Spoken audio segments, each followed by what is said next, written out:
कहकर किटाई मुड़ा और नीचे कूद गया। उसे लगा कि वो आसमान की ऊंचाई से एकदम सही तरीके से नीचे उतरेगा, लेकिन उसने सोचा नहीं था कि अगले ही पल एक विशाल चील उसके सिर के ऊपर दिखाई दी। जब उसे एहसास हुआ कि उसे शिकार बना लिया गया है, किटाई ने तुरंत चील का पीछा छुड़ाने के लिए गोता लगाया और फिर से मुड़कर जंगल में घुस गया। लेकिन उसे नहीं पता था कि उसने चील की शिकार करने की क्षमता को कम आंका था। जब किटाई को होश आया तो उसने पाया कि उसे चील के घोंसले में पकड़ लिया गया है, लेकिन एक समस्या खत्म नहीं हुई कि दूसरी शुरू हो गई। सिर के ऊपर फिर से एक बाघ, मैंग्यू Bengal tiger in context of film, दिखाई दिया। और वो सिर्फ एक बाघ नहीं था।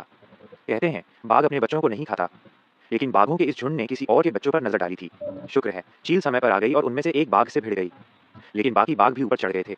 डर के मारे किटाई ने जल्दी से अपने हाथ में मौजूद हथियार लहराया, लेकिन बाघ ने उस पर कोई दिलचस्पी नहीं दिखाई, बल्कि पास के दाहिने हाथ पर काट लिया।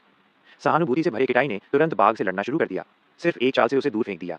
लेकिन इससे पहले कि वो राहत की सांस लेता, दो और अंदर आ गए। हट जाओ। शुक्र है चील समय पर पहुंची और उनमें से एक को मार गिराया।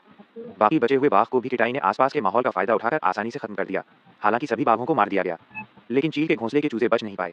अपने बच्चे को खोने का दर्द महसूस करते हुए चील असहाय होकर आसमान में चिल्लाई। पास खड़ा किटाई भी चुपचाप चला गया। उसने तुरंत अपने पिता से संपर्क करने की कोशिश की, लेकिन पाया कि उसकी बाह पर लगा कम्युनिकेटर संचार यंत्र टूट गया था। ऐसा लगता है कि अब उसे आगे की कार्रवाई खुद ही करनी होगी। और एक दिन की भाग दौड़ के बाद रात होने लगी।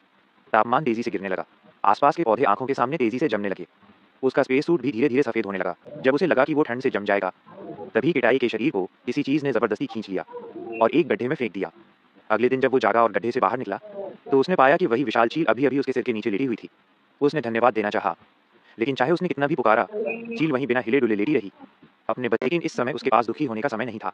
उसे जल्द से जल्द अंतरिक्ष यान के दूसरे आधे हिस्से का मलबा ढूंढना था। दूसरी तरफ पिता की चोटें अब खराब होने लगी थीं, लेकिन फिर भी वो शरीर को जोर लगाकर डिटेक्टर जांच यंत्र से अपने बेटे की तलाश कर रहे थे। लेकिन बेटे को नहीं ढूंढ पाए, बल्कि उन्होंने विमान के दूसरे हिस्से में सैनिक का शव पाया।